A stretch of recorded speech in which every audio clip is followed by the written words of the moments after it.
Let's talk about the Samsung Galaxy S8. So the Samsung Galaxy S7 and the S7 Edge are Samsung's most successful smartphones. Sales went through the roof when compared to the S5 or the S6, and that's because the S7 Edge not only looks amazing, I mean just take a look at how awesome this thing looks, but also comes with an amazing display, the best display on any smartphone at the moment out there, a really good camera, and overall this is still one of the best Android smartphones it can currently get, especially now that the Samsung Galaxy Note 7 is dead. But Samsung's already working on the next Galaxy device, the Samsung Galaxy S8. And by the way, the S8 is due to launch in less than 4 months, so yeah, it's pretty close. So hey everyone, welcome to the Zen of Tech. I'm Daniel, and as always, welcome to my Leaks and Rumors series, the series in which I discuss in detail everything you need to know about an upcoming device. And in this episode, I'll be covering the Samsung Galaxy S8, so grab your popcorn because this is going to be a pretty long video. So yeah, enjoy.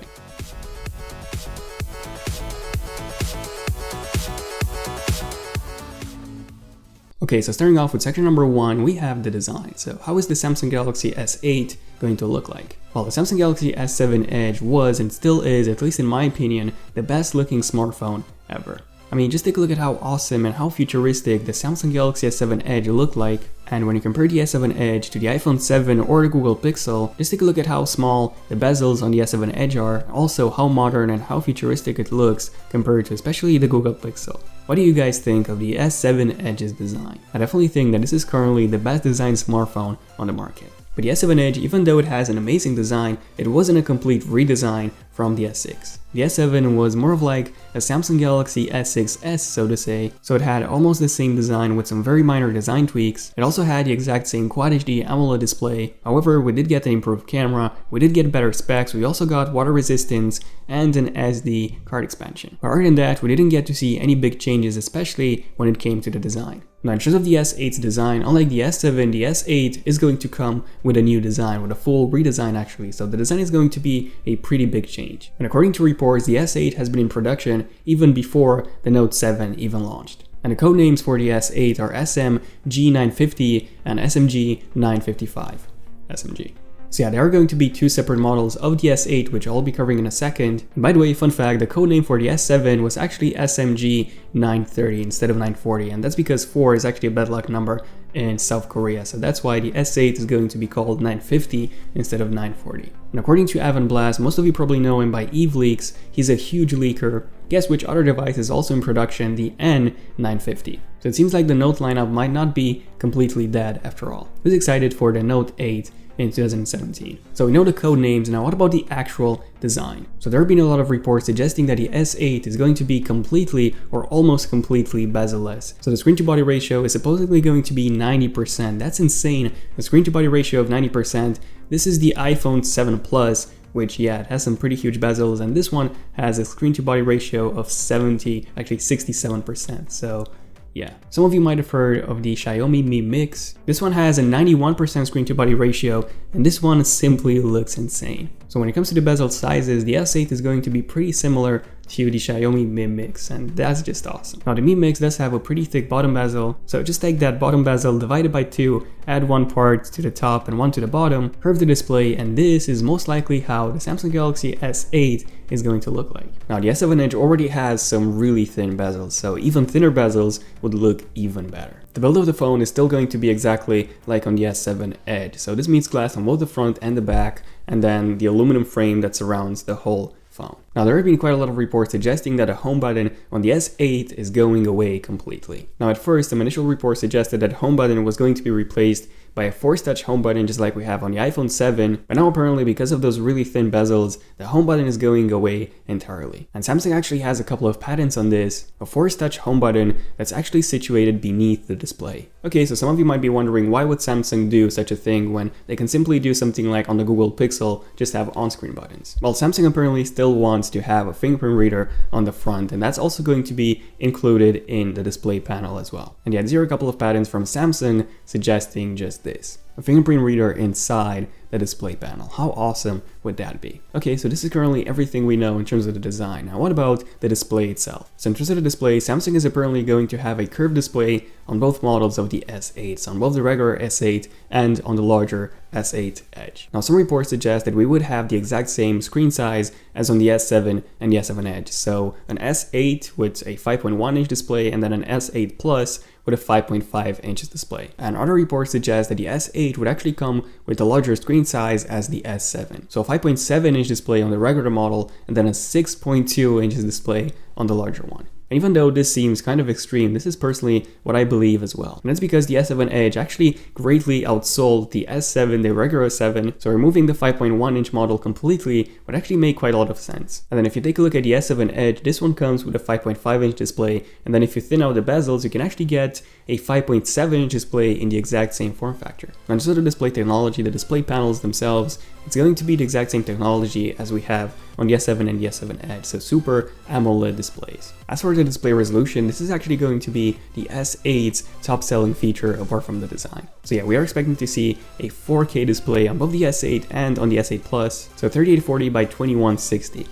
That's insane. This is going to be amazing for VR. This is actually going to be the best VR experience in terms of resolution, because if you take a look at the S7 Edge, this one comes with a Quad HD display, so it's pretty high resolution, 534 ppi, and that's 2560 by 1440. But yeah, even with this amount of resolution, you can easily still see the pixels. They're about the size of a 1 pence coin, and same goes for the Oculus Rift and the HTC Vive. They have a resolution of 2160 by 1200, I believe. So yeah, very similar to the experience in terms of resolution of the S7 Edge. And just in case you're wondering if the S8 will actually be able to drive a 4K display at 60 Hz, well, the Snapdragon 820 can already do that 4K at 60 Hz in the Snapdragon 820. And by the way, back in March, Samsung actually showed a 5.5 inches Quad HD display, and this one was rocking a PPI of 808. So it's really likely that Samsung will actually use the exact same display panel in the S8. As for the PPI, a display of that resolution would actually give you 801 PPI on a 5.5 inches display, and I believe it's 772 on a 5.7 inches display. So that's insane considering the fact that the S7 Edge came with 534. So yeah, this thing is going to be amazing in VR. And finally, in terms of the display glass itself, we are expecting to see Gorilla Glass 5 just like we had on the Note 7. And Gorilla Glass 5 can actually sustain drops of up to 1.6 meters on concrete. And according to Corning, which is the manufacturer of Gorilla Glass, phones equipped with Gorilla Glass 5 actually have an 80% chance of surviving that 1.6 meter of concrete on concrete drop. So yeah, pretty amazing. Finally, moving on to section number 3, we have the actual specs. Told you this was going to be a pretty long video. Okay, so in terms of the amount of RAM, on the S7 and on the S7 Edge, we had 4 GB of RAM, and on the S8, we are expecting to see 6 GB of RAM. And this is going to be the version for the international market. There's also going to be a version for the Asian market, and that one is supposedly going to come with 8 GB of RAM. So S8 with 8 GB of RAM, that would actually make a lot of sense. Now, in terms of the actual processor, on the S7 and on the S7 Edge, we had the Exynos 8890. And there was actually a lot of controversy between this and the Snapdragon version. The Exynos model was indeed a bit faster when it came to launching apps and overall fluidity. And now with the Samsung Galaxy S8, we are going to see a brand new 10nm process and also a brand new chip architecture. So smaller, faster, and also a more efficient architecture. Now, one possibility for this would actually be the brand new Exynos 8895. And since this is based on a smaller 10nm process, the entire chip itself is going to be about 30% smaller, about 30 to 40% better in performance, and about 40% better when it comes to power consumption. Now, Samsung says that the new Exynos 8895 actually comes with a brand new image signal processor, or ISP. And this new ISP also features 70% improved image processing. So this means that when you take photos, when you take burst shots or HDR photos, those images will be processed a lot faster. Now, same as with the Exynos 8890, the Exynos 8895 is coming with 8 cores. So 4 high performance cores and 4 low performance cores. And apparently these 4 high performance cores can actually get up to 3 GHz in speed each. So yeah, this is going to be a really fast processor. And speaking of performance, the Geekbench scores have been apparently leaked. 2301 for the single core score and 7019 for the multi-core. So these are some insane scores, especially when it comes to the multi-core, and that actually makes a lot of sense because this is essentially an octa-core processor. I mean, you have 4 high-performance cores when compared to the iPhone 7, which only has 2 high-performance cores, but still, the iPhone 7 is still ahead when you take a look at the single-core score, 3448 and 5609. Yeah, in terms of single core, a pretty big difference between the S8 and the iPhone 7. Now, in terms of the GPU, we are expecting to see the new new ARM Mali G71. This also supports the new Vulkan API, OpenES 3.2, and overall has twice the performance when it comes to graphical performance than the old Mali Thi. I think it was 8880. Yeah, that was the model that was used in the S7 and the S7 Edge, the Exynos models. And yeah, twice the graphical performance is a pretty huge number, but you actually need that performance in order to drive that 4K display. So this Exynos 8895 is going to be the model for all the international versions of the S8 and the S8 Plus. Now in the US models, we are going to see the Qualcomm Snapdragon, the new Qualcomm Snapdragon 830 or the 835, most likely the 835, which is actually just announced 3 days ago. So yeah, this is also based on a 10nm process. It also supports up to 8 GB of RAM. And for the GPU, we are expecting to see the Adreno 540, which is going to be a pretty big improvement coming from the 530 with up to 2 times the performance. So pretty similar to what we have on the Exynos side. And by the way, the Snapdragon 835 also supports Quick Charge 4.0. So faster quick charging coming to the S8? Well, probably not. Finally, moving on to section number 3, we have the camera. Told you this was going to be a pretty long video. Now, instead of the camera, the main feature is going to be a dual module camera. So a dual camera module, just like we have on the iPhone 7 Plus or the Huawei P9 or the LG G5. So it's going to look and perform really similar to those phones. Now, I'm not entirely sure if this is going to be an exclusive feature to the Samsung Galaxy S8 Plus. So on the larger model, just like we have with the iPhone 7 Plus, or if we will be getting this on both the S8 and the S8 Plus. However, that dual camera module is indeed going to come with some pretty nice features. So the main one, just like on the iPhone 7 Plus, you would be able to zoom in without losing any quality. So you basically, on the iPhone 7 Plus, you have 2x optical zoom. So you actually can zoom in twice without losing any image quality.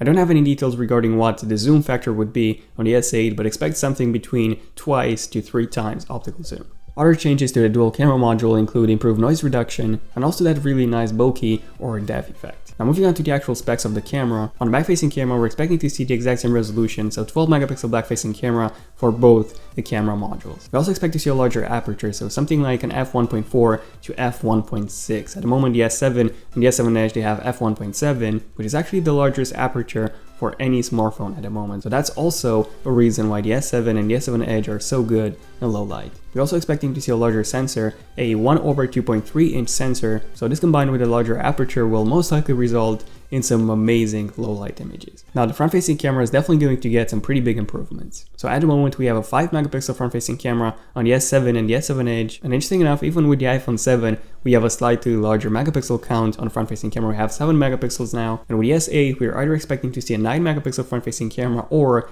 a 12 megapixel one. And that's because this will allow you to shoot 4K video on the front facing camera. Now at the moment with the S7 and the S7 Edge, you can actually shoot Quad HD video, so 1440p video. However, on the iPhone, by the way, on the iPhone 7, you can only shoot 1080p, even though it has a slightly higher resolution, so 7 megapixels compared to 5. So yeah, 4K video recording is coming to the S8. For 4K video recording, by the way, you need 8.3 megapixels at least. So that's why 9 megapixels is also an option for the front-facing camera. Now, there are also some crazy rumors suggesting that the S8 will come with a 30 megapixel camera on the back, but no, that's not happening. I don't see that happening because if you increase the megapixel count and you have such a small sensor, well, the pixels are going to be really small. So basically they will capture almost no light. So they will be really bad in low light. Now besides these, that really fast autofocus, so the face detection autofocus that we have on the S7 and the S7 Edge, that's obviously going to be there. However, on the iPhone 7 Plus, even though we have 2 camera lenses, 2 camera modules actually on the back, we only have optical image stabilization on the main one, so on the wide angle one. On the S8, it's not going to be the case, so we are expecting to see optical image stabilization on both lenses, on both camera modules of the camera. And finally, besides all these, also expect to see a really improved HDR mode on the S8. So on the Google Pixel, we have this HDR Plus mode, which simply takes amazing shots. I mean, take a look at these images. These were taken with the Google Pixel, and they look straight out of Photoshop, even though they haven't been edited. And if you remember that new ISP I was talking about before in the specs and the Exynos 8895 chip, well, this also means that the S8 will have a lot more processing power towards that HDR Plus mode. So do expect to see something like the HDR Plus mode on the S8. Moving on to section number 5, we have the software. So the S8 is going to come with Android 7.0 or Android N or Android Nougat. That's how we pronounce it in Romanian. But yeah, it might even come with Android 7.1, just like we have on the Google Pixel. Now on the Google Pixel, we also have this really unique exclusive feature called the Google Assistant. And Google has said that at the moment, this is an exclusive feature to the Google Pixel and the Google Pixel XL. Now I do see the Google Assistant making its way to other Android smartphones, but I don't see the Galaxy S8 being one of them, and more about that soon. Now, in terms of the software, let's talk about the elephant in the room, which is TouchWiz. So TouchWiz is basically Samsung's overlay on top of Android 7.0. And on the S7, TouchWiz has been pretty fluid compared to the S6, not even to mention the S5. However, it's not entirely fluid, it still lags. It actually lags quite a lot, to be honest. I mean, comparing this to my Google Pixel, this is a massive difference when it comes to fluidity. I mean, honestly, after using the Google Pixel for a while, I couldn't even go back to my S7 Edge. So the next version of TouchWiz is definitely going to be more fluid than this one, with even less bloatware than we have now. So Samsung actually confirmed this. The next version of TouchWiz is going to be cleaner than this one. Because now, well, just take a look at this. We have 2 calendar apps, we have 2 calculator apps, we have 2, actually 3 messages apps, actually 4 if you put the Google Allo into place. We also have 2 photos apps, 2 email apps, and I could go on a lot longer. So yeah, in terms of the software, do expect to see Android 7.0 or 7.1 along with a cleaner version of TouchWiz. Next up, number 6, let's talk about all the special features that a Samsung Galaxy S8 and S8 Plus will come with. And there's quite a lot of things that I want to cover here, so I'll try and make it as short as I can. Okay, so number 1, we have VR. So as I mentioned before, the S8 is going to come with a 4K display, and VR is going to be a big major feature of the S8. So Samsung is apparently working on a new VR app. Now at the moment, Google has just introduced the Google Daydream app for the Google Pixel, which is basically a more premium version, a newer version of the Google Cardboard. Now Samsung already has the Gear VR app, but this app was actually made in collaboration with Oculus, and Samsung's apparently working on a new VR app. Now, I'm not exactly sure if this is a brand new app completely, or if this is a makeover of the Gear VR app. But yeah, VR is going to play a huge role in the S8. Number 2, we have 3D Touch. So just like on the iPhone 6s and the iPhone 7, you can get menu and app shortcuts by simply pressing harder on the display. Now the Google Pixel has this function as well, by the way. However, instead of getting any pressure feedback, you actually hold longer on the icons. But the S8 is going to come with full 3D touch support, so a pressure sensitive display. This also means that they could essentially add a pencil, an S Pen, a new version of the S Pen to maybe the next Note. Number 3, we have taptic feedback. So on the new iPhone 7s, we have a taptic feedback engine, and with that, you can basically feel menu items, you can feel effects and messages. Whenever you do different actions like setting an alarm, you can actually feel the taptic engine responding back to you. So in a way, you can actually feel what you're doing on a display. So taptic feedback is also coming with the S8. Now, some of you have asked me if there's a new Gear VR coming, and I don't think that's the case. And that's because Samsung has recently unveiled a new Gear VR with the Note 7, which unfortunately is now dead. But yeah, with the new Gear VR, you can actually replace the connector, so you can choose USB-C for the Note 7 or micro USB like we had on the S7 and S7 Edge. That's most likely going to be the Gear version that we are going to get with the S8. And Samsung will most likely keep the promotion in which if you pre-order an S8, you'll also get a free Gear VR. Number 5, this is a pretty big one. So previously I said that I don't think the Google Assistant is coming to the S8, and number 5 is the reason why. So Samsung is actually working on their own voice assistant. So Samsung has recently purchased Viv Labs.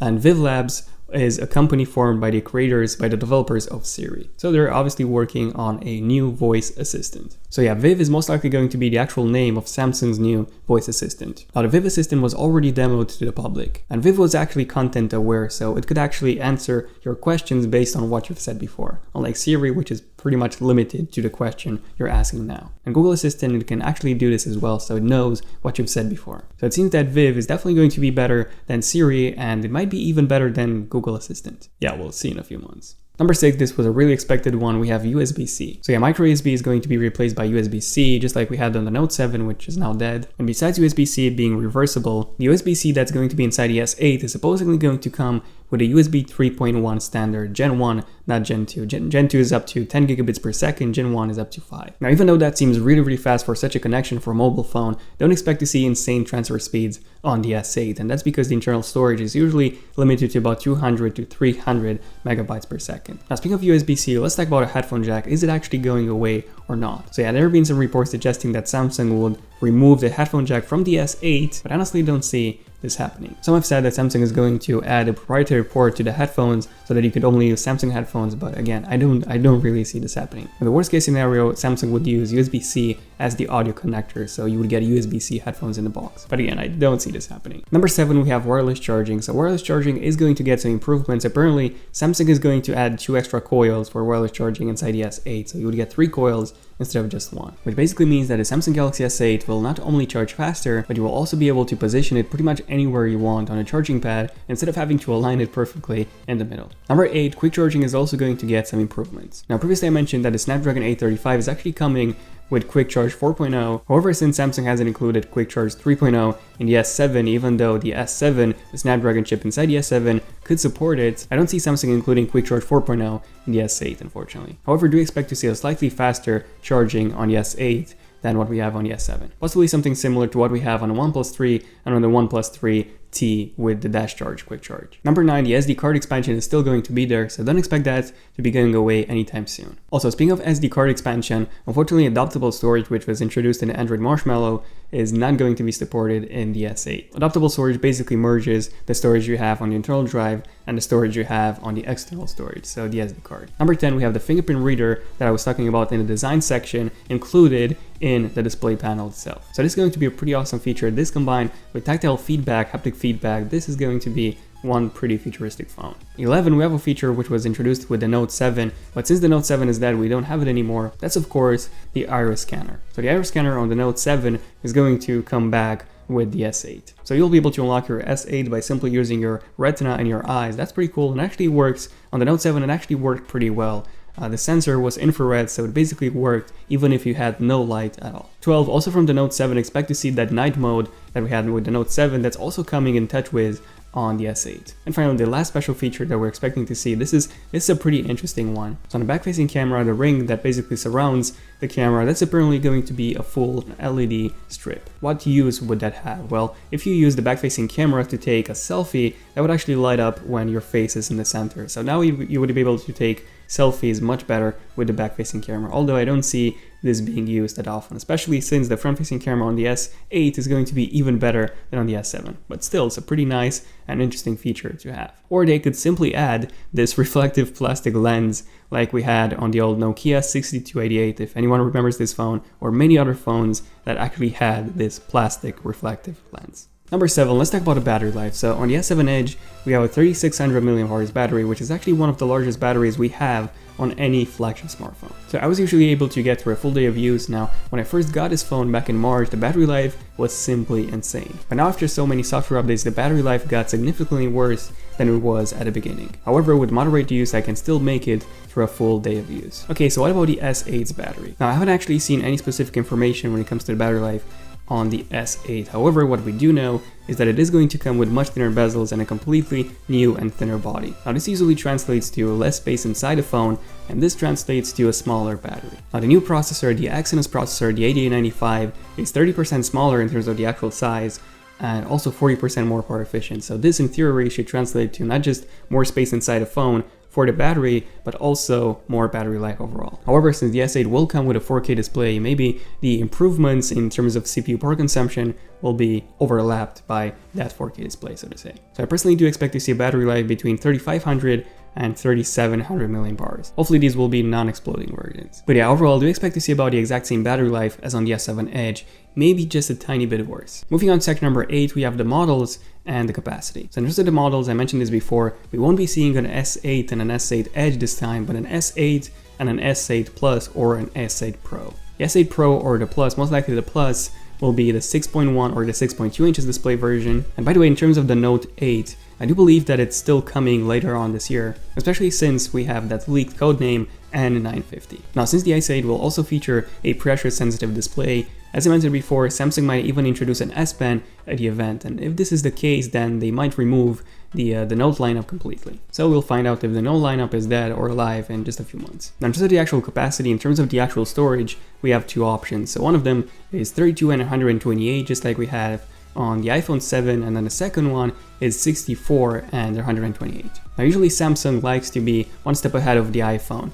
So since on the iPhone we have 32 and 128, on the S8 we might have 64 and 128. So this is what I personally believe is going to be the storage for the S8. Keep in mind that you're also getting that microSD card expansion with the S8. So in the end, storage on the S8 is definitely not going to be a problem. Number 9, we have the release date. So when is the Samsung Galaxy S8 going to be unveiled and released? Well, we're expecting to see this thing in stores in either late February or in mid to late March. Yeah, 2017, so just a few months away. Now, in terms of the announcement or the unveil, it's most likely going to be announced at MWC, so at the Mobile World Congress, which is going to be held between February the 27th and I believe it's March the 2nd. Now some reports have hinted towards a Samsung event on February the 26th. 2 plus 6 equals 8. So yeah, the announcement is only 3 months away. And finally, moving on to the last section of this video, this is and was and still is a really long video. So section number 10, we have the actual price. How much is the S8 and the S8 Plus going to cost? Well, this is not going to be, unfortunately, it's not going to be a cheap phone. So it's definitely going to be more expensive than before, because at the moment the S7 Edge is slightly cheaper than the iPhone 7 and the Google Pixel. And keep in mind that the S8, since it will come with that 4K display, well, 4K displays are not that easy to manufacture, and they're also more expensive to manufacture. So yeah, the S8 will be much more expensive than the S7, possibly even more expensive than the iPhone 7 and the Google Pixel. Now, just to give you an idea, the iPhone 7 Plus and the Google Pixel XL, the baseline 32GB model, that starts at £720 or $769. And then the 128GB model, that one is £820 and $869. Yeah, unfortunately in the UK, Brexit has really inflated prices. And now with the S8, in the best case scenario, we'll be getting the exact same prices as with the iPhone 7 Plus and the Google Pixel XL. So this means that the baseline 64GB model will be priced at £720 or $769, and then the high-end 128GB option would be priced at $820 or $879. And even though this is indeed pretty expensive, it's not that bad because, well, you're getting double the storage, 64GB, and you're also getting that micro SD card expansion support. Now the S8 Plus and the S8 Pro is going to be more expensive than the regular S8, so usually by about $100 or £100 in the UK. So yeah, these are most likely going to be the prices for the S8 and the S8 Plus. And yeah, hopefully Samsung will do exactly what they did with the S7 and the Note 7. That is, if you pre-order, when you pre-order, you actually get a Gear VR for free. That would be pretty cool. This would basically make the entire phone cheaper by about £70 or $80. And these were all the leaks and rumors in terms of the Samsung Galaxy S8 and the S8 Plus. Now there have been some even crazier rumors, such as that 30 megapixel camera that I mentioned before, or a built-in projector, or a 4200 mAh battery, and those are definitely not going to happen, even though I do hope for a 42 mAh battery, but yeah, these are mostly wishes. But yeah, there you go, this was a really long video. I wanted to add everything into this video instead of having separate videos. If you're new to the channel and you want to see more Leaks and Rumors episodes like this one, then feel free to subscribe. And by the way, I've also done a video, a Leaks and Rumors episode on the iPhone 8. So in case you haven't seen that, it's a pretty cool video. And if you have enjoyed this video, if you've made it to this point of the video to the end, you're definitely gonna love the iPhone 8 one as well. But other than that, let me know in the comments which one of you was epic enough to make it to the end of this video. This was a really long video, so thank you to each and every single one of you who made it to this point, to the end of this video. And also feel free to give this video a huge like if you have enjoyed it. It took a really long time to make, so all of your feedback is really appreciated. Also feel free to follow me on Twitter at ZenofTech for more tech updates there, and more Samsung Galaxy S8 updates there as well. And you can ask me any questions regarding the S8 or the iPhone 8 there as well. But what do you guys think of the Samsung Galaxy S8? Who's excited for the S8? And what are your top 3 features that you would like to see in the next Samsung Galaxy phone? Oh, and by the way, don't forget to enable notifications on my channel on both desktop and mobile. On mobile by simply clicking on the bell icon next to my channel so that you're notified whenever I upload a brand new epic video. But yeah, this was pretty much it for this video. So thank you all for watching this video. Again, huge thanks to every single one of you that made it to the end of this video. I'm Daniel, and I'll see you guys in my next one. ZenofTech, signing out. Cheers.